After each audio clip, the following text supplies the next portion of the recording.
Ya hemos subido a la página el libro de tubo bajo y el libro de hígado, vía biliar y páncreas. Me decían que no estaba, así que ya están subidos a la página, ¿eh? Pueden encontrar. Así que ya está todo en orden.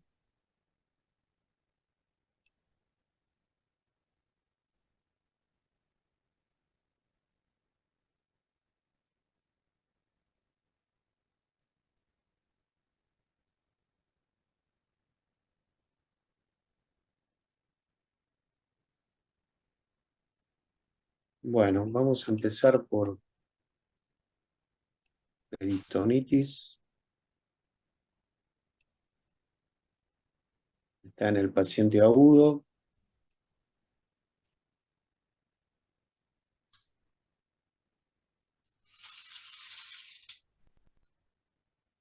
A ver si nos da el tiempo como para dar casi todo. Bueno, vamos a empezar con peritonitis.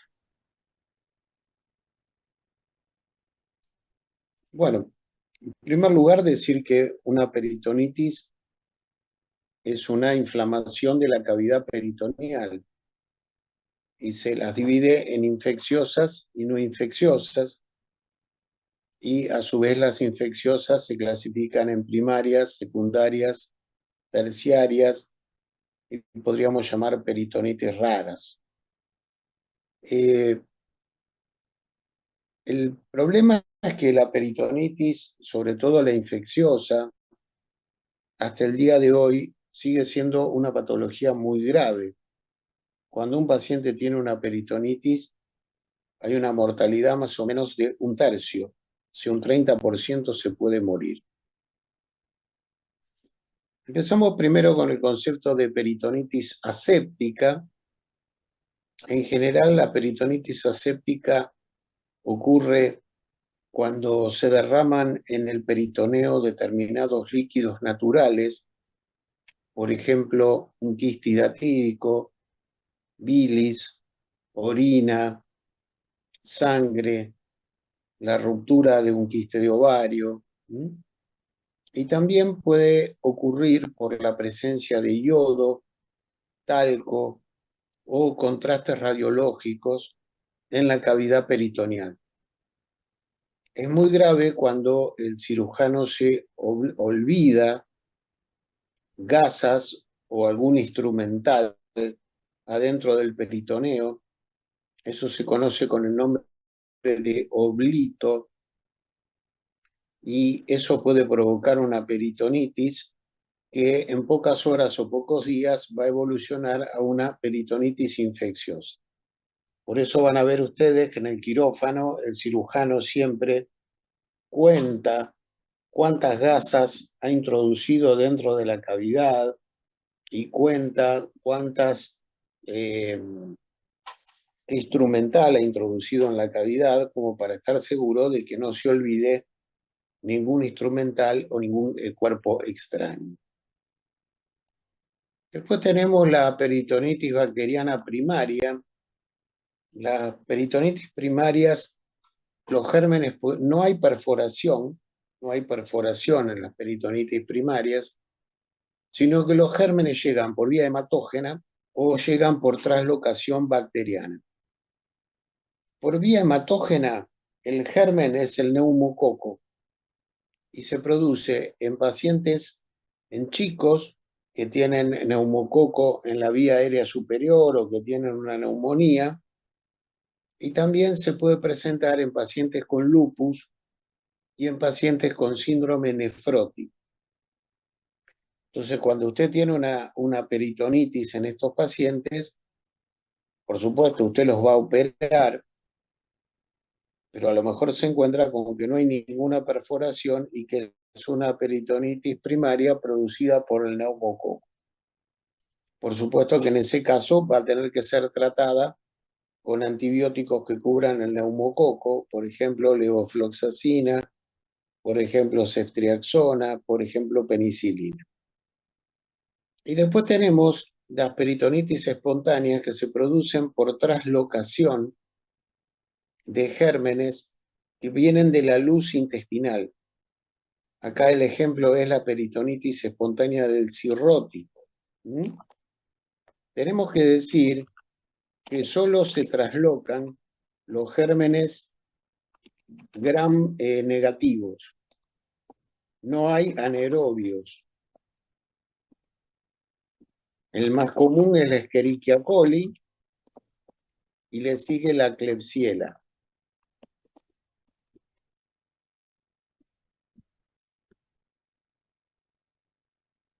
También puede ocurrir traslocación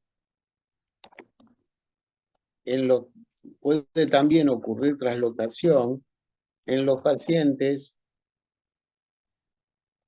que tienen hilio.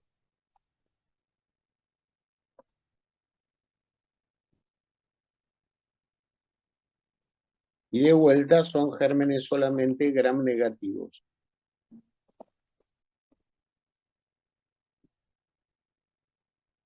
En el hilio, las asas intestinales están paralizadas, llenas de líquido, dilatadas, y los gérmenes de la luz intestinal pueden pasar a la circulación general y provocar un cuadro de sepsis.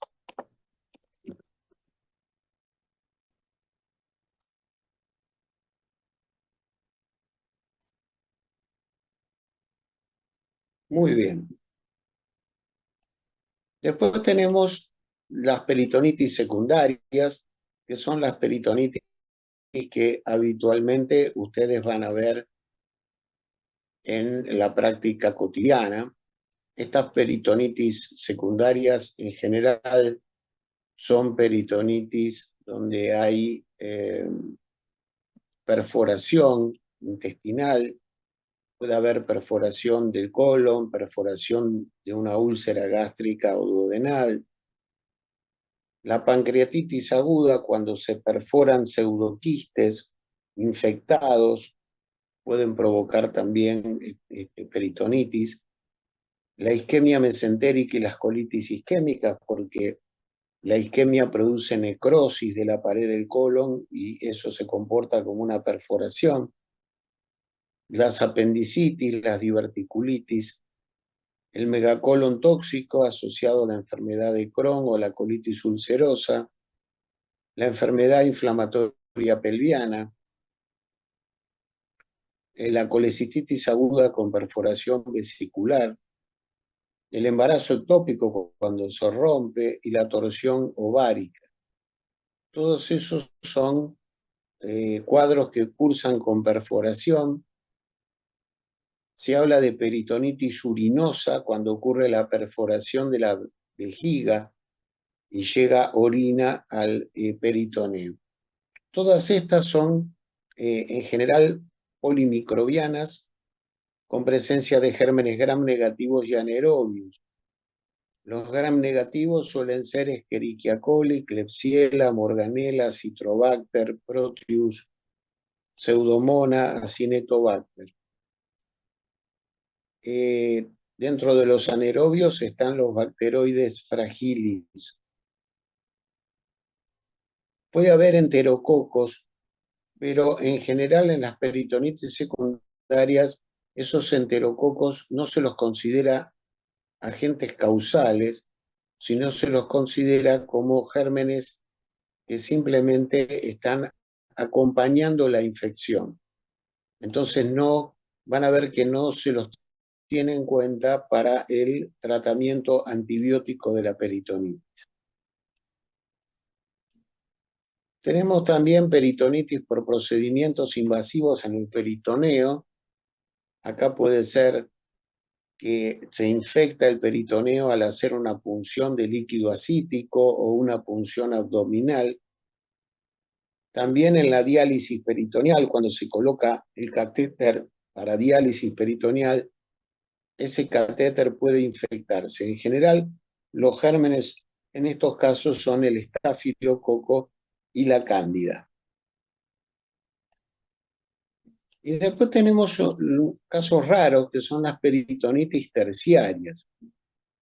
La peritonitis terciaria es un paciente que ha tenido una peritonitis, que ha sido operado, que a veces ha sido operado 2, 3 veces, la peritonitis no se resuelve, pero tampoco forma claramente abscesos.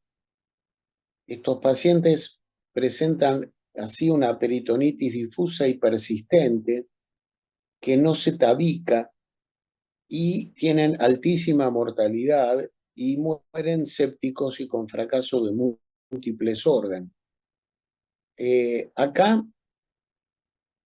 Acá se le agregan a los gram negativos y a los anaerobios, se le agregan algunos gérmenes en particular, por ejemplo el enterococo y la cándida.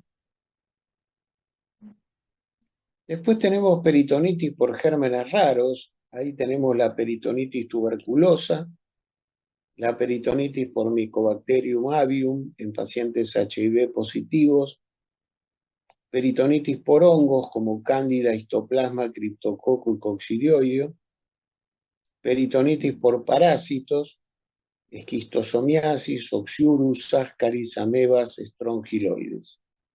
Son raras. Yo alguna vez vi una peritonitis por cándida, he visto peritonitis por tuberculosis. Y finalmente tenemos peritonitis no infecciosas, peritonitis de causa inmunológica. Estas se ven en el lupus, en la esclerodermia, en algunas vasculitis como el Scheulen-Henoch y el Church-Strauss, y la peritonitis provocada por la fiebre mediterránea familiar.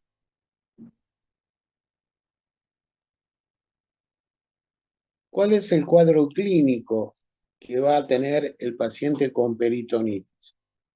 Bueno, el síntoma fundamental del paciente con peritonitis es el dolor. El dolor comienza en general en forma brusca, se torna progresivo, continuo, aumenta con la tos y con los movimientos. El paciente tiende a quedarse muy quietito y tiende a respirar con el tórax, con la parte superior del tórax, porque si respira con la parte más abdominal, esa respiración abdominal le produce dolor. En general, el dolor suele comenzar en la zona donde está el problema, pero no siempre es así. Por ejemplo, vamos a ver que en la apendicitis el dolor comienza en el epigastrio, luego se dirige hacia el ombligo y finalmente se asienta en la fosa ilíaca derecha. A veces el dolor se irradia a los hombros, fundamentalmente en aquellos cuadros donde el cuadro infeccioso está localizado en el abdomen superior. Hay una facies dolorosa, el paciente puede tener las piernas levemente encogidas, trata de no respirar con el abdomen, sino respirar con el tórax superior. Cuando se le palpa el abdomen, van a tener una hipersensibilidad cutánea y la compresión va a detectar una zona de resistencia. Esa zona de resistencia se la conoce con el nombre de defensa, y cuando se torna constante e imposible de vencer con la palpación, en vez de defensa se habla de contractura. Cuando la peritonitis es una peritonitis difusa, el abdomen puede terminar siendo un abdomen en tabla. El signo palpatorio más clásico de la peritonitis es el dolor a la brusca descompresión del abdomen. Usted le comprime con la mano la pared del abdomen hacia abajo y de golpe suelta bruscamente la mano y eso va a provocar intensísimo dolor. Ese es el signo de Bloomberg. Presencia del signo de Bloomberg indica peritonitis, que puede estar localizada en un sector del abdomen o puede ser generalizada. Cuando es generalizada, antiguamente se hablaba del signo de Glenot de Mussy. Eso es correcto, pero en general hablamos del signo de Bloom. Siempre que hay peritonitis hay un hilio porque el intestino se paraliza hasta que se resuelva la peritonitis y por ese hilio el paciente tiene vómitos, no elimina gases ni materia fecal y el abdomen está distendido. Esto es bien típico. Mientras dura la peritonitis, el paciente no sale del hilio. La persistencia del hilio indica que hay persistencia de la peritonitis. Esto es muy importante. Por ejemplo, usted opera a un paciente de peritonitis. Normalmente, después de una operación, hay un hilio que se llama hilio posoperatorio. Ese hilio posoperatorio dura 3 días, 4 días. Si pasan 4 días y el paciente sigue en hilio y no sale del hilio, eso está indicando que la peritonitis persiste en actividad, que la peritonitis no está resuelta.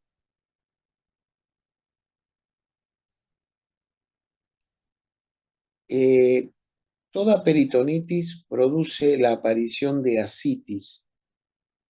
La ascitis implica la aparición de un tercer espacio. Ese tercer espacio puede provocar que el paciente entre en shock. Es un shock hipovolémico. Y ese shock hipovolémico puede provocar falla renal, alteraciones del sodio y alteraciones del potasio.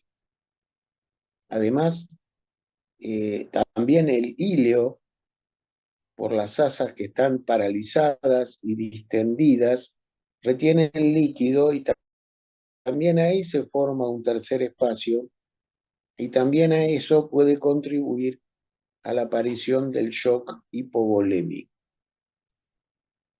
Entonces tenemos dolor, hilio, formación de tercer espacio por el hilio y por la ascitis, y después tenemos las manifestaciones infecciosas.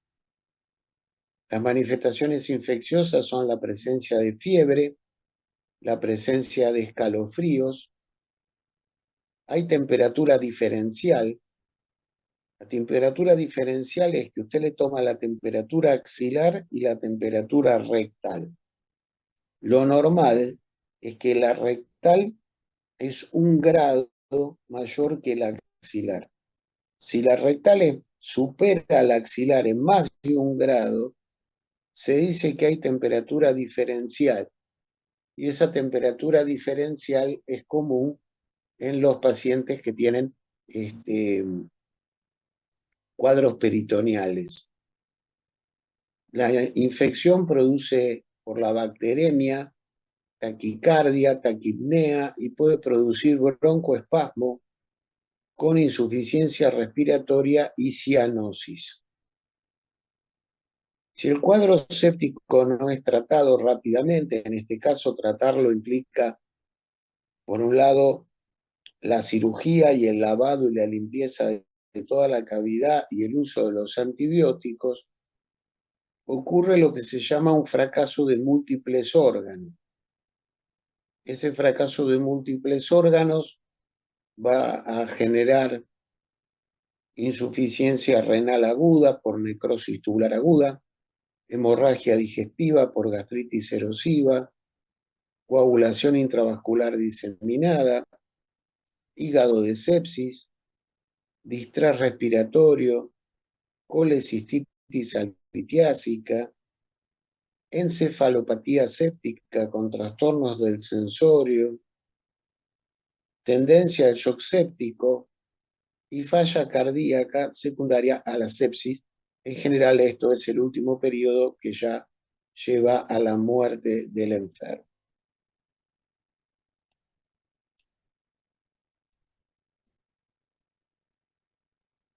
En general, la percusión es útil.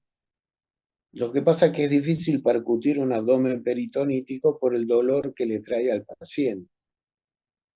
Si es una perforación gástrica, en general suele estar ausente la matidez hepática. Eso se conoce con el nombre del signo de Joubert, que indica la presencia de un neumoperitoneo. Hay que hacer un tacto rectal. El tacto rectal permite ver si está ocupado el fondo de saco de Douglas. Y además, si el paciente tiene un abdomen en tabla, cuando usted le hace el tacto rectal, el abdomen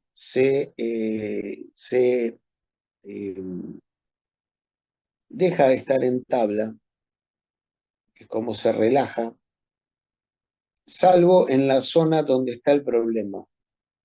Esa maniobra que consiste en hacer el tacto rectal y simultáneamente palpar el abdomen, se conoce con el nombre de maniobra de Giudice San Martino. En mujeres es importante hacer el tacto vaginal para descartar la presencia de problemas ováricos y ginecológicos, y siempre hay que pedir, si es una mujer, una prueba de embarazo a ver si la mujer está embarazada. Hay una facies típica del paciente peritoneal que se llama facies hipocrática, con ojos hundidos, ojeras, rasgos afilados, sudor frío en la frente y expresión de angustia y de dolor.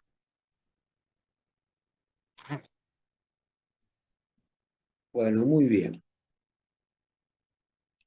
La metodología diagnóstica va a ser pedir una rutina de laboratorio donde va a haber leucocitosis con neutrofilia, desviación a la izquierda de la fórmula leucocitaria, eritro elevada.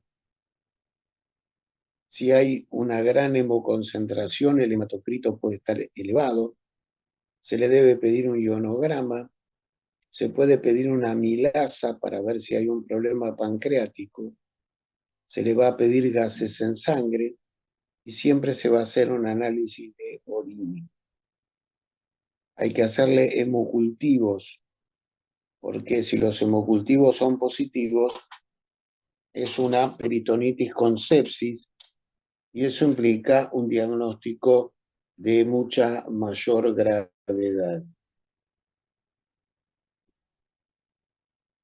Hay que pedir una placa de tórax y una placa de abdomen. La placa de tórax para ver si hay signo de neumoperitoneo, lo que se llama el signo de Popper. La radiografía de abdomen permite ver si hay asas dilatadas, si hay un híleo.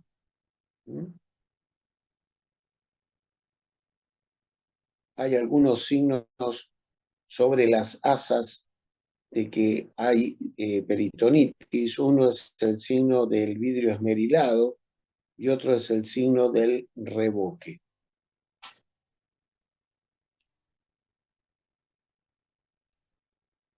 Puede ser útil una tomografía. La tomografía permite ver si hay tumores, permite ver si hay abscesos, permite ver si hay pancreatitis.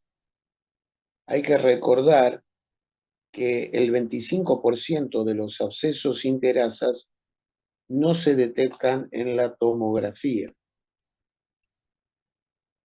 La ecografía puede ser útil para ver la vesícula, para ver el apéndice, para ver los riñones, para ver si hay ascitis. Se puede hacer la punción abdominal o paracentesis. En general se toman muestras del líquido y se estudia el líquido para ver si hay evidencia de presencia de bacterias, y el líquido se toma en general de los 4 cuadrantes: cuadrante superior derecho, inferior derecho, superior izquierdo e inferior izquierdo. A veces se puede instilar en la cavidad un volumen de 1000 mililitros de solución fisiológica y luego de unos minutos se aspira el líquido. Si hay más de 500 leucocitos por milímetro cúbico o hay piocitos, eso indica que el paciente tiene una peritonitis. Si hay altos niveles de amilasa, en general indica que es una pancreatitis. La laparoscopía, en general, hoy en día se hacen ya laparoscopías quirúrgicas. Había una época que se usaba la laparoscopía diagnóstica. Primero se miraba con el laparoscopio y después se operaba al paciente.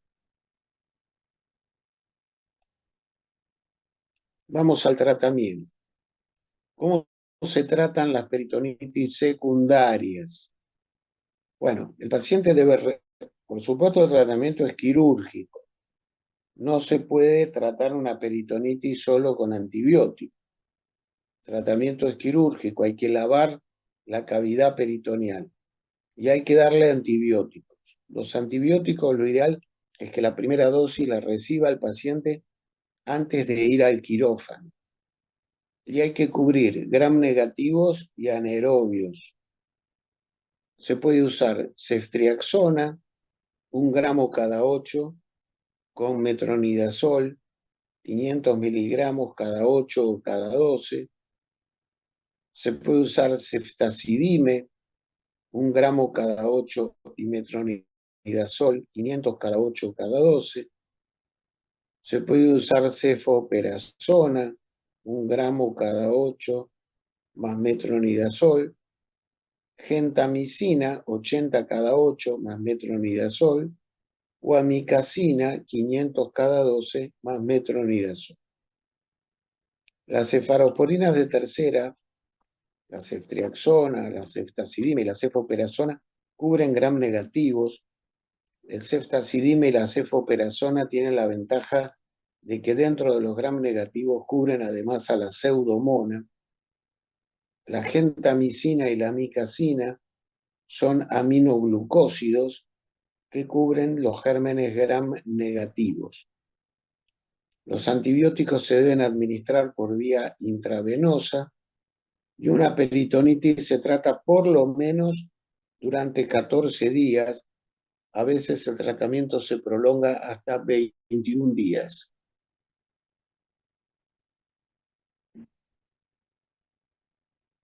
Si bien usted puede tener, por supuesto, cuando usted lo opera, usted va a tomar muestras del líquido peritoneal y esas muestras las va a mandar a bacteriología para que bacteriología le informe el germen. Puede que bacteriología le informe que hay un enterococo, pero en general ese enterococo no se considera en una peritonitis secundaria como agente causal, sino se considera como un germen acompañante. Por ello no es necesario cubrir el tratamiento del enterococo que se hace con ampicilina y amicacina. Si el paciente no puede recibir metronidazol, se pueden cubrir los anaerobios con clindamicina, 600 miligramos cada 8 horas. Si usted tiene gérmenes muy agresivos y resistentes, o usted ve que el paciente está muy grave y ya cuando ingresa tiene fracaso de múltiples órganos y alta probabilidad de muerte, usted puede directamente colocarle 3 antibióticos y usar los antibióticos de última generación con mejores resultados. Ahí podemos usar imipenem, 500 cada 8 con amica y metronidazol, piperacilina tazobactam, 14 gramos por día con amica y metronidazol, o cefepime, 1 gramo cada 8 con amica y metronidazol. Entonces, esto lo reservamos para los pacientes más graves o pacientes que, a pesar de un primer plan antibiótico, fracasan en el control de su peritonitis. En las peritonitis terciarias hay que cubrir el enterococo y la cándida. El enterococo se cubre con ampicilina, 14 gramos por día más amicacina. Y la cándida se cubre con fluconazol o con anfotericina B, siempre por vía intravenosa.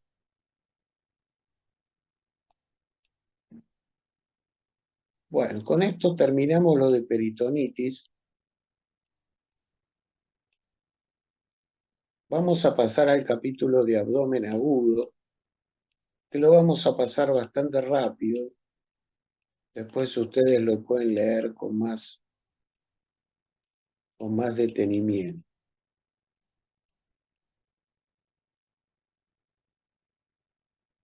Abdomen agudo en general. Pues vamos a ver que además del abdomen agudo en general, hay abdomen agudo ginecológico y abdomen agudo médico. Bueno, vamos al abdomen agudo. ¿Qué es un abdomen agudo? Bueno, es un paciente que viene a la guardia con un cuadro digestivo,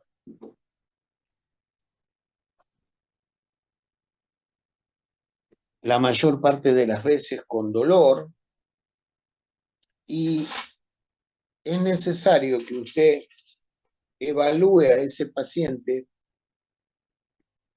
en pocas horas para decidir si el cuadro es quirúrgico o no es quirúrgico. Fundamentalmente, por supuesto, la premura en que usted decida de si es quirúrgico o no es quirúrgico está en relación con la necesidad de prevenir o de atacar rápidamente a una peritonitis. Por supuesto que en esa decisión participan varios profesionales. Por un lado, el médico clínico de guardia, por otro lado, el cirujano de guardia.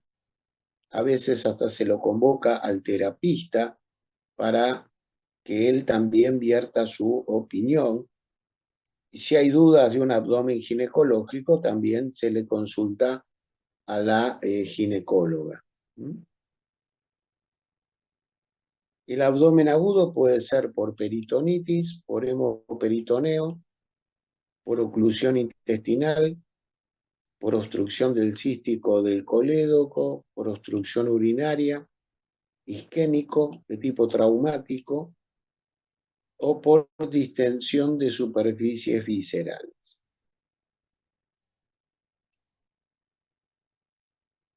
Hay que hacer un interrogatorio y un examen físico muy completo y descartar toda patología clínica que pueda ser causa de abdomen agudo médico. ¿Qué es un abdomen agudo médico? Es un abdomen agudo que no es peritonitis y no debe ser operado. Hay que tener en cuenta que algunas medicaciones pueden enmascarar el cuadro. Por ejemplo, si el paciente recibió anticolinérgicos, buscapina, Sertal, paratropina, si el paciente recibió opiáceos, si el paciente recibió corticoides y si el paciente está tratado en forma crónica con dosis altas de AINES. Todo eso puede enmascarar el cuadro de abdomen agudo quirúrgico. Es difícil de diagnosticar el abdomen agudo en los niños, en los ancianos, en los inmunodeprimidos y en las mujeres, por las particulares características que tienen cada uno de estos pacientes.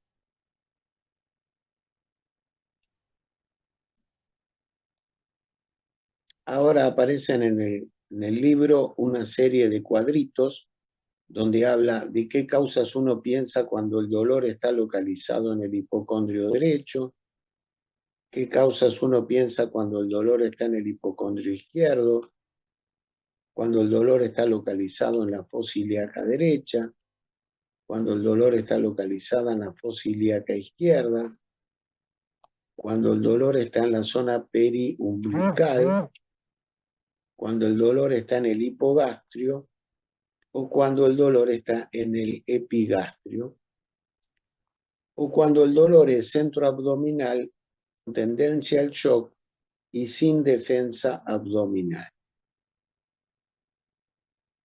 Se le da bastante importancia a la edad. Por ejemplo, la invaginación intestinal es típica de chicos de menos de 2 años. Es raro que una úlcera aparezca en un chico de menos de 15. Las pancreatitis en general aparecen en pacientes añosos. Las obstrucciones de colon aparecen en pacientes añosos. Lo mismo que las complicaciones de los aneurismas, los divertículos y la colitis isquémica.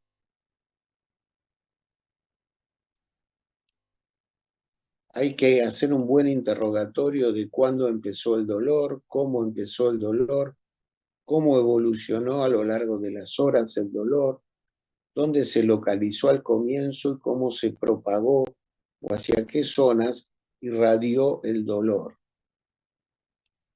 Por ejemplo, los dolores de la vesícula o de la vía biliar irradian en general al hombro. La apendicitis empieza con dolor epigastrio, luego en la zona periumbilical y finalmente en la fosa ilíaca derecha. El cólico renal empieza en la zona lumbar y luego viaja a la fosa ilíaca y a la región inguinal. Entonces es importante saber ciertas características del dolor. Hay que ver si hay vómitos, hay que saber si primero vino el dolor y después el vómito, o primero el vómito y después el dolor.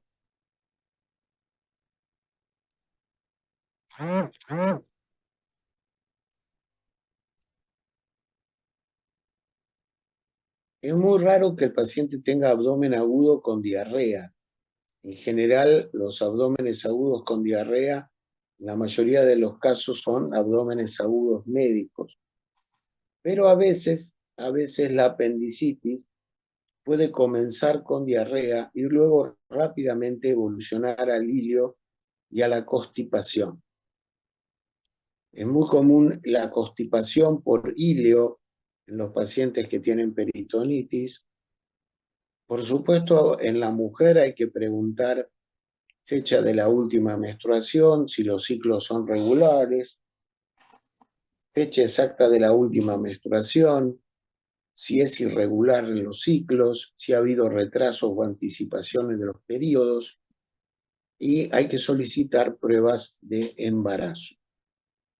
Por supuesto, se preguntará sobre cirugías abdominales previas y si tiene cicatrices en el abdomen, se le va a preguntar al paciente de por qué tiene esa cicatriz, de qué la operaron, que tiene esa cicatriz en el abdomen.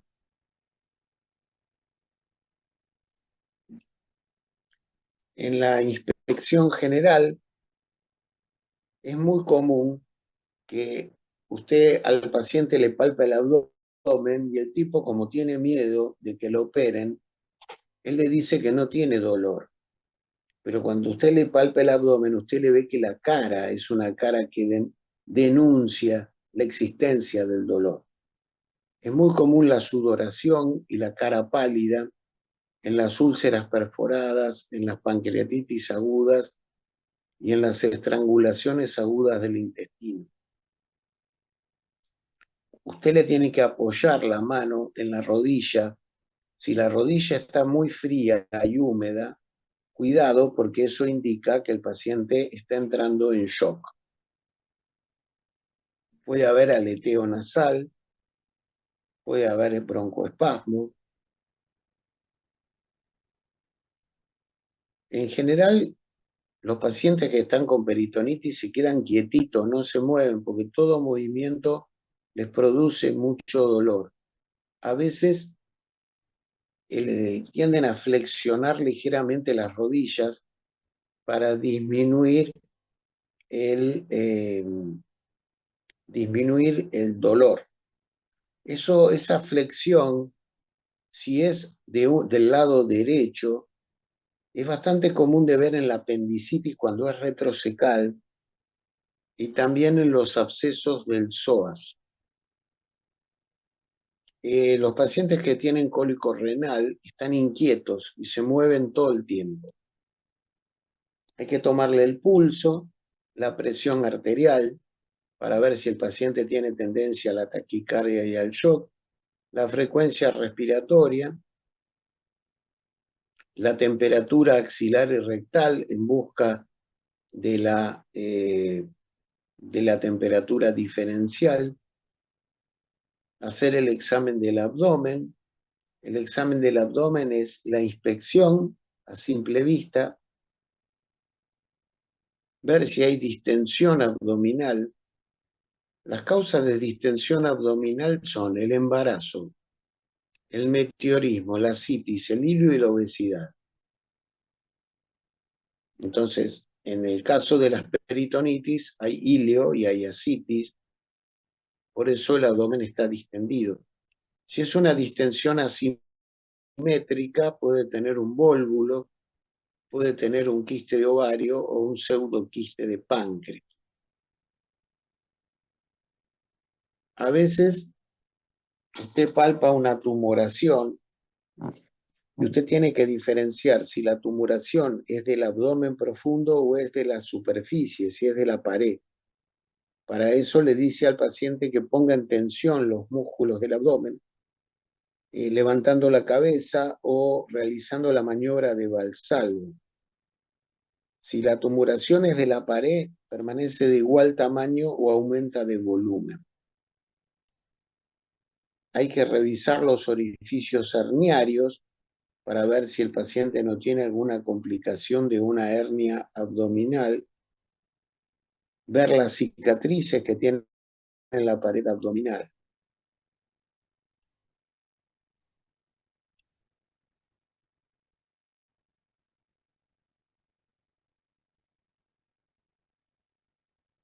Lo va a ocultar el abdomen. En la ocultación, cuando el paciente hilio, no va a haber ruidos abdominales.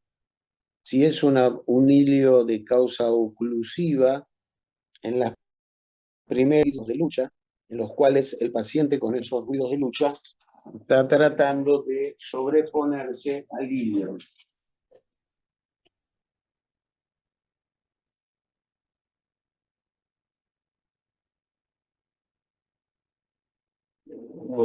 Tengo poca batería, sí, por eso agarré el cargador.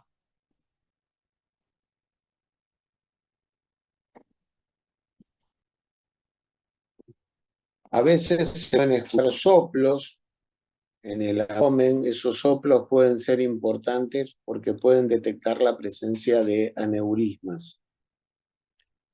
Después está la palpación del abdomen, ver si hay defensa, si hay contractura, si hay abdomen en tabla, si hay signos de Bloomberg.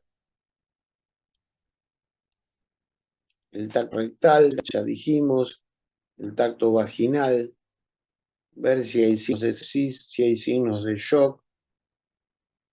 En el laboratorio es muy importante el examen de orina, la rutina general del laboratorio, la milasemia, la radiografía de tórax, la radiografía de abdomen, la ecografía, la tomografía.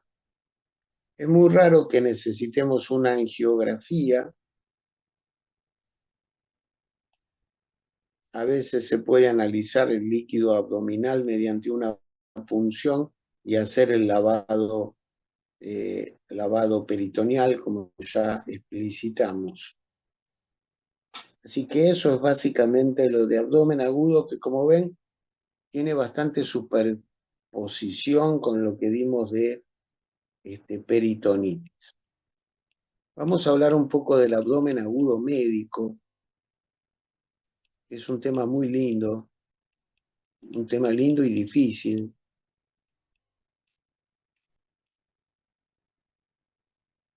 Lindo y difícil.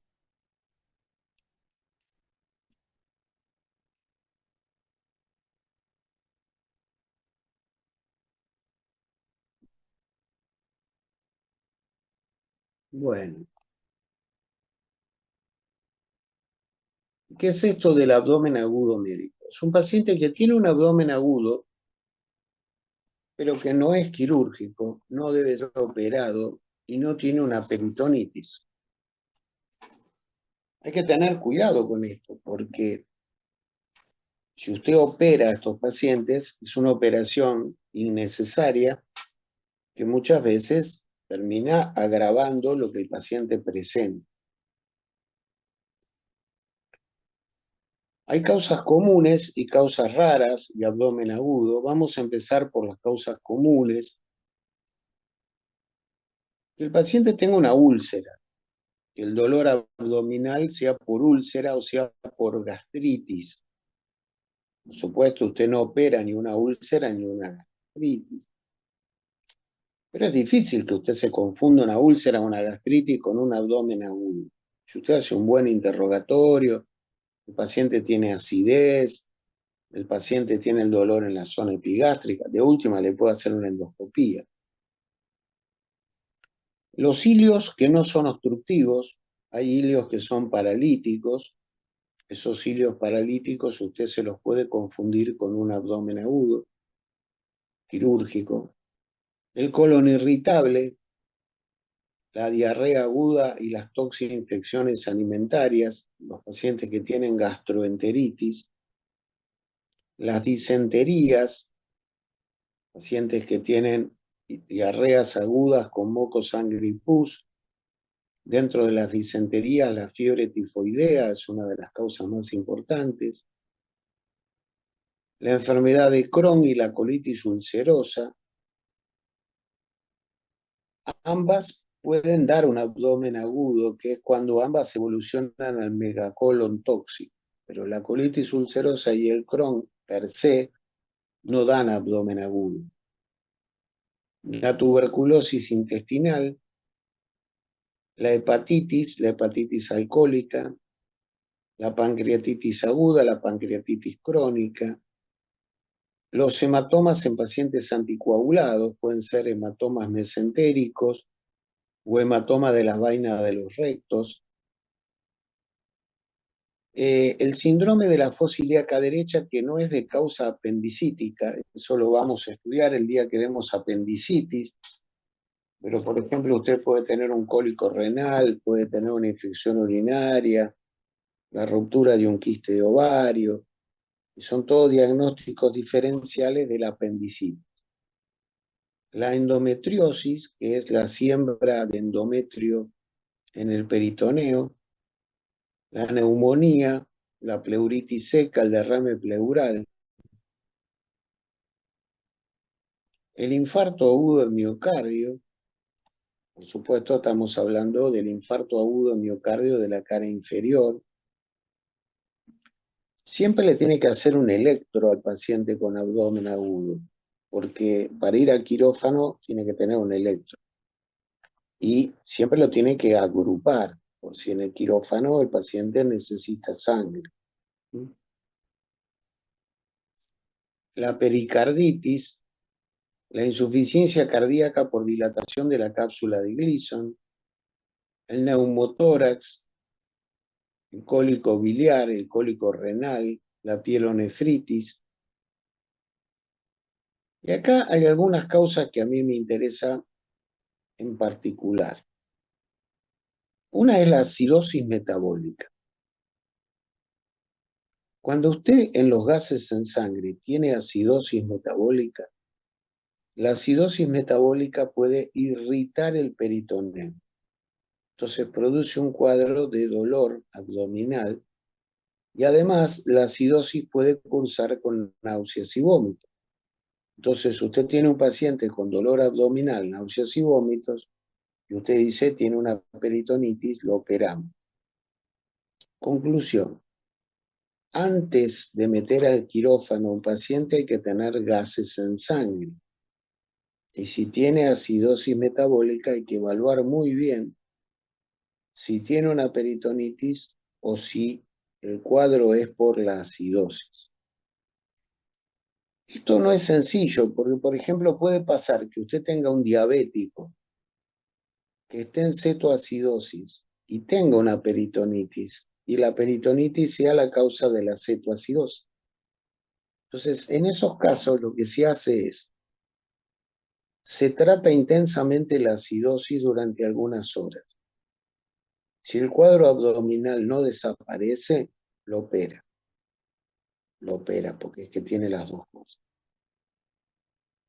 La uremia también cursa con acidosis metabólica y además El aumento de urea también es irritante del peritoneo y puede dar un cuadro de abdomen agudo médico, y estos pacientes no deben ser operados, porque ya estar en insuficiencia renal aguda es un cuadro muy grave, con ureas de 80, 90.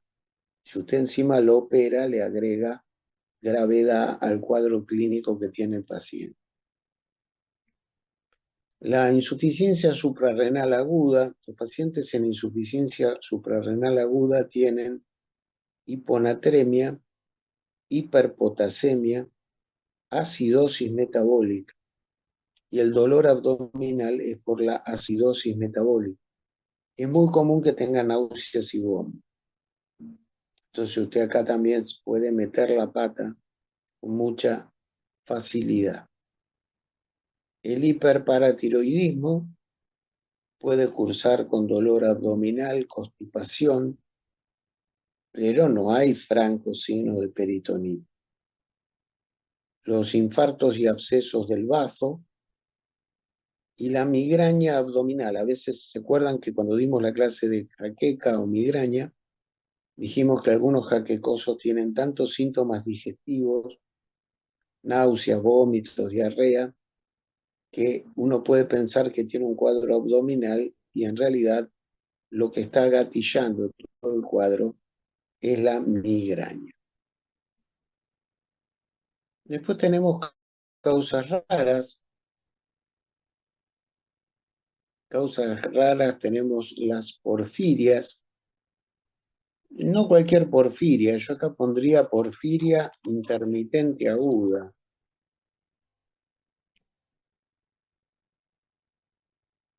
En las porfirias son enfermedades raras que se producen hay un trastorno en el metabolismo de las porfirinas. Estos pacientes suelen hacer episodios de hipertensión, hiponatremia, intenso dolor abdominal, pueden terminar en terapia intensiva, tienen orinas oscuras, pueden tener convulsiones. Hay que pensar que el paciente puede estar con una crisis porfírica. Las drepanocitosis, que son pacientes que tienen una alteración de los glóbulos rojos, que los glóbulos rojos tienen forma de hoz, pueden hacer crisis de oclusiones vasculares, y si esas crisis afectan los órganos abdominales, pueden comportarse como un abdomen agudo. El saturnismo, la intoxicación con plomo, es otra causa importante. Intoxicación por hongos, la picadura de la araña viuda negra, el edema angioneurótico de causa hereditaria, la fiebre mediterránea familiar, la vasculitis, la hipertensión maligna, los infartos arteriales o venosos del riñón, la tabes dorsal, el tétanos, el botulismo, el herpes zóster de la pared abdominal.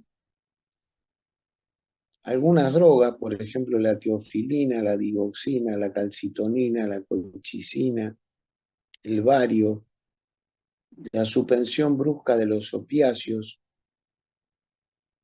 ciertos tóxicos como el talio, el arsénico, los órganos fosforados, las leucemias y linfomas cuando invaden el abdomen, la inflamación de la articulación de la cadera, el Buchiari y la metástasis hepática. Vamos a expandir algunas de estas causas. Ya hablamos de las porfirias, hablamos de la uremia, de la insuficiencia suprarrenal aguda, la embolia o trombosis de la arteria renal. Acá el dolor comienza en la zona lumbar, tienen hematuria, proteinuria, hay una puño-percusión positiva en la zona renal, y el diagnóstico se confirma con ecodoppler o con angiografía de las arterias renales. La trombosis venosa renal se asocia muchas veces a síndrome nefrótico, y a la amiloidosis renal. Produce un dolor severo, progresivo en el flanco, con fiebre, leucocitosis y hay hematuria y proteinuria. Fíjense la importancia del análisis de orina, porque si aparece hematuria, proteinuria, el problema está en la parte urinaria. El infarto del vaso se ve en la tomografía. Los infartos son porque el tipo tiene una endocarditis, una fibrilación auricular o una anemia drepanocítica, una anemia falciforme. Los abscesos del vaso, la presencia de tromboflebitis en la zona iliofemoral, las tromboflebitis en la zona de la pelvis. Denme en 2 minutitos que ya vengo.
Bueno, ya volví.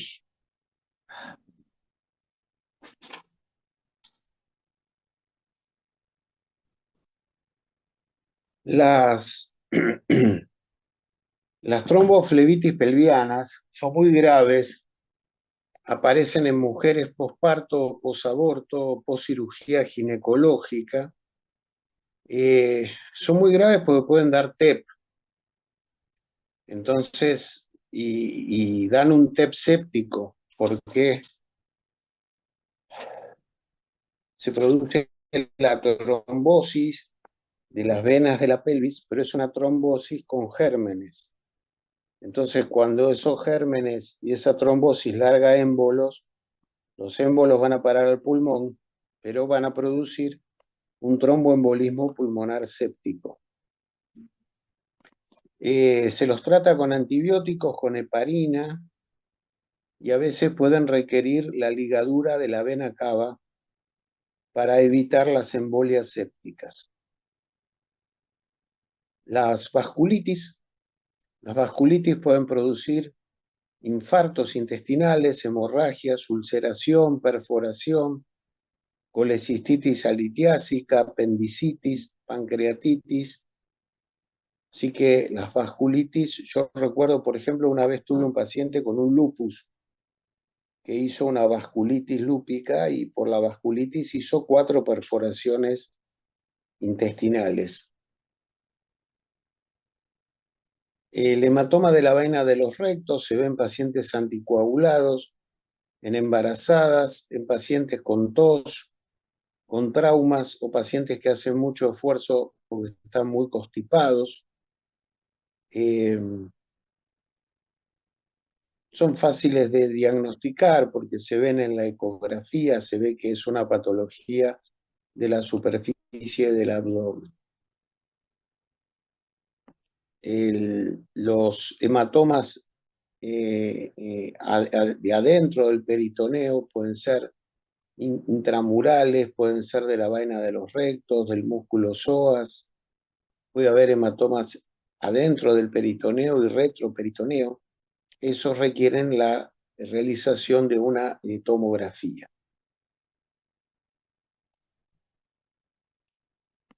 La fiebre mediterránea familiar. La fiebre mediterránea familiar es un cuadro que en Argentina no es tan raro porque nosotros tenemos muchos armenios y la enfermedad es más común en armenios, árabes y judíos sefaradíes. Los judíos sefaradíes son los judíos que vienen del Medio Oriente, no de Europa. Es una enfermedad autosómica y recesiva. Es una enfermedad que cursa con crisis recurrentes de fiebre y pueden tener peritonitis, pleuritis y artritis. Y si la enfermedad no se trata, con los años evoluciona a una amiloidosis, que es muy grave. Claro, el paciente llega a la guardia y es una peritonitis. Lo operan. Cuando lo operan, ¿qué encuentran? Nada. Un exudado turbio, rico en polimorfonucleares y nada más. Y el cuadro dura 6 a 12 horas. Puede tener a veces un pequeño derrame pleural, una pleuritis, y a veces tiene afectación sobre todo de las rodillas, hombros o caderas. A veces tienen un eritema en miembros inferiores por debajo de las rodillas. Cuando nosotros empezamos con la facultad a dar clase en la facultad, teníamos una docente que era armenia. Y ella había venido de Armenia, hablaba armenio, revalidó su título acá en la Argentina, muy inteligente, y atendía a mucha gente de la comunidad armenia porque hablaba armenio. Y me decía que muchas veces tuvo que ir a guardias para que no operaran a personas armenias que tenían abdomen agudo, pero que su enfermedad era una fiebre mediterránea familiar. La enfermedad se trata con colchicina. Se le da colchicina por vía oral. La colchicina previene los ataques dolorosos y los cuadros febriles, y la colchicina también evitaría un poco esto de la progresión a la amiloidosis. El TAVES es un compromiso por sífilis de los nervios abdominales. Se puede presentar con crisis en la zona gástrica, crisis intestinales con constipación o diarrea, crisis rectales con tenesmo e incontinencia y crisis vesicales con dolor hipogástrico y tenesmo de la vesícula. Hay que pedirle la BDRL, la BDRL va a ser positiva.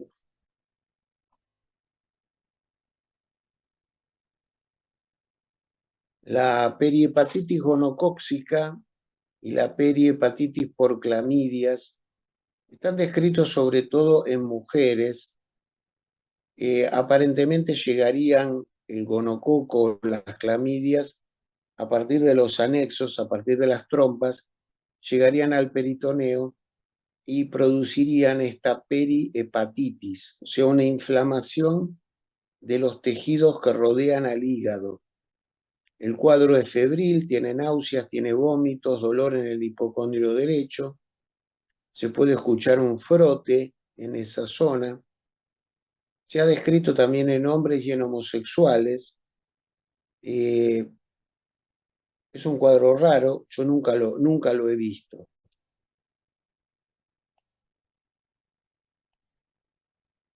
La intoxicación con plomo. Bueno, no se la agarra cualquiera, tiene que ser un tipo que trabaje en contacto con plomo, por ejemplo, en una fábrica de baterías, en la industria del vidrio, de la cerámica, en la industria bélica. Produce un intenso dolor abdominal, anorexia, náuseas, vómitos y constipación. Pero tiene una característica diferencial muy importante, que es que el dolor mejora cuando usted le palpa profundamente el abdomen.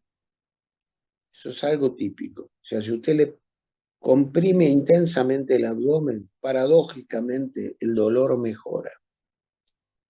Tienen plumbemias elevadas, los ruidos hidroaéreos son positivos y no hay Bloomberg.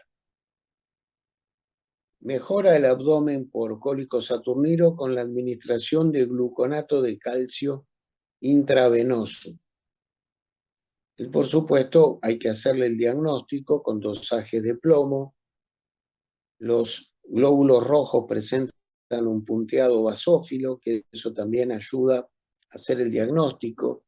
A veces tienen depósito de plomo en las encías, lo que se llama el ribete de Barton.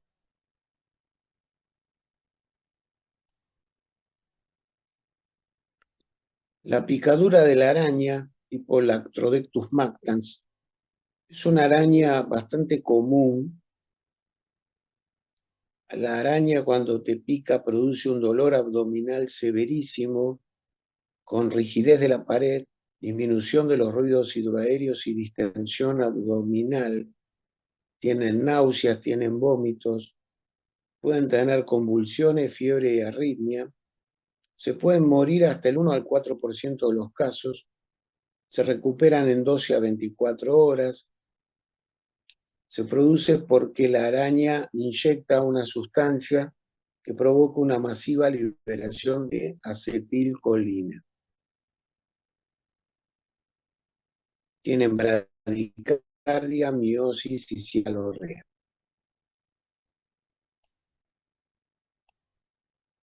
Bueno, creo que las otras causas, la suspensión brusca de opiáceos. Alguna vez me crucé con un paciente que tomaba opiáceos, se lo suspendieron bruscamente y el tipo hizo un cuadro de dolor abdominal con vómitos, diarrea, ansiedad, inquietud. Son muy difíciles de bancar, ¿eh? Es como la abstinencia a la morfina, la abstinencia a la heroína. Se los trata con clonidina para que toleren la deprivación de los opiáceos. Las intoxicaciones con arsénico, mercurio y talio. El edema angioneurótico congénito son pacientes que tienen brotes recurrentes de edema en la cara, en la vía aérea superior, y a veces pueden tener dolor abdominal intenso. Bueno, importante lo del abdomen agudo médico, recuérdenlo para no confundirse con un abdomen quirúrgico. No confundirse con un abdomen quirúrgico. Una vez hice el diagnóstico de una porfiria. Debe haber sido el diagnóstico más difícil que hice en mi vida. Se lo hice a una sobrina de Graciela, de Bell. La chica había tenido 3 internaciones en terapia intensiva sin diagnóstico, con convulsiones e hiponatremia.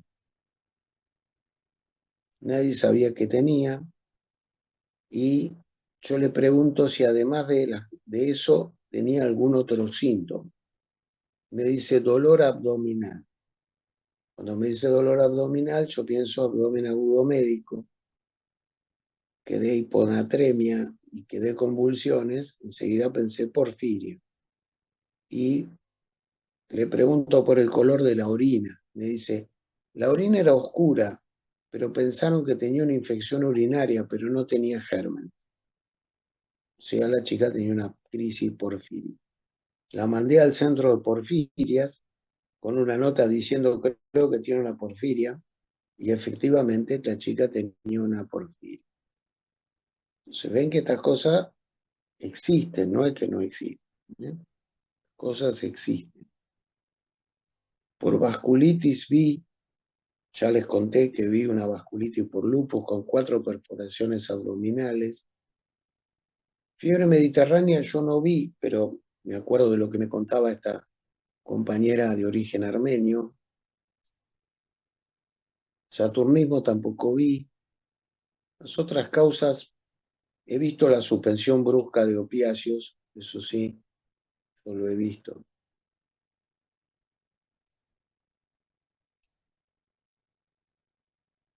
Bueno, y nos faltaría hablar un poquitito del abdomen agudo ginecológico.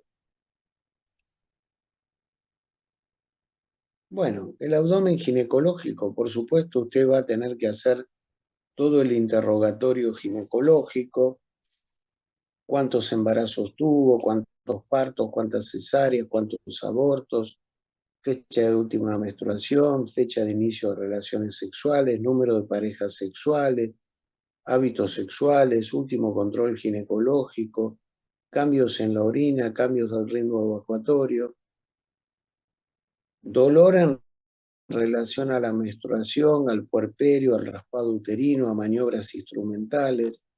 Por supuesto, preguntar si hubo algún aborto provocado, si hay dolor en las relaciones sexuales, si tiene colocado un DIU.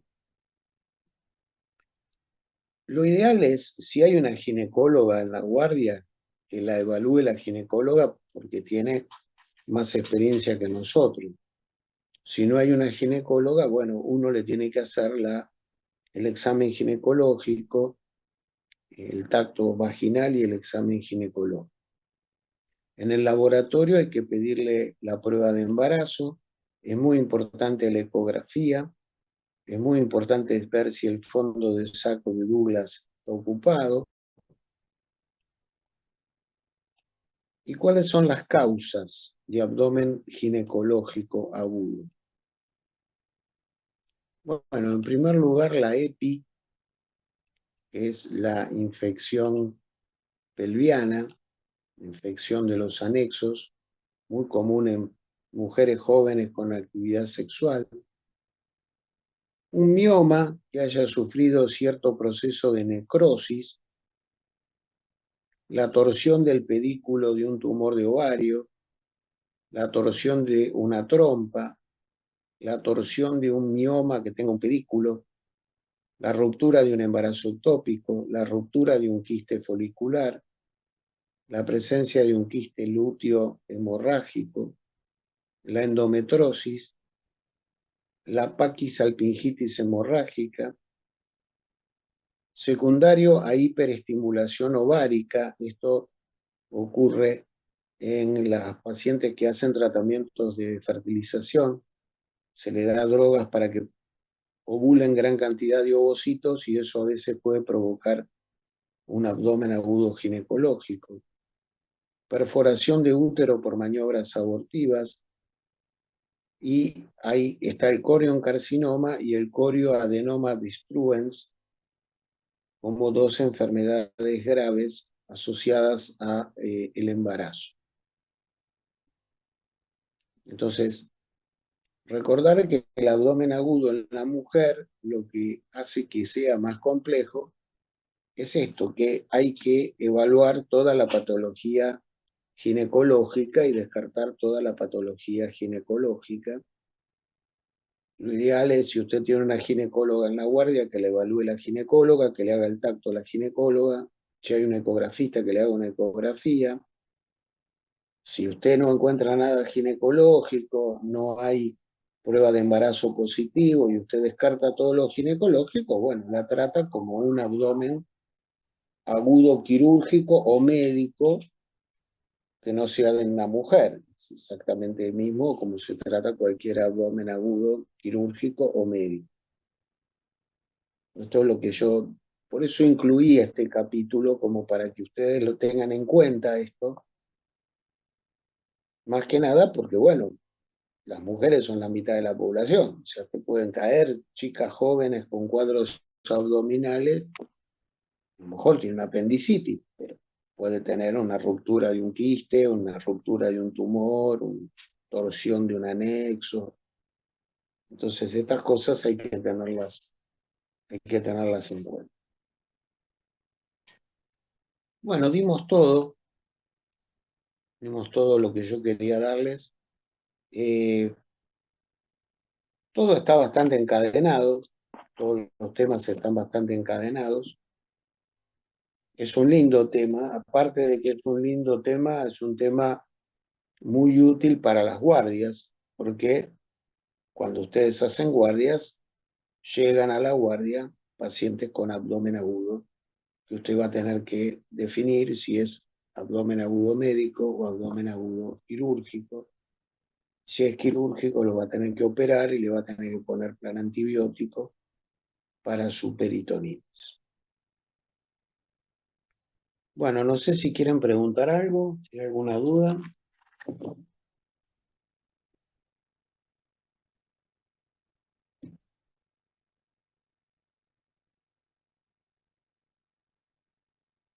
Bueno, a las 6 de la tarde, 6:30, vamos a dar diarrea aguda, tema muy importante,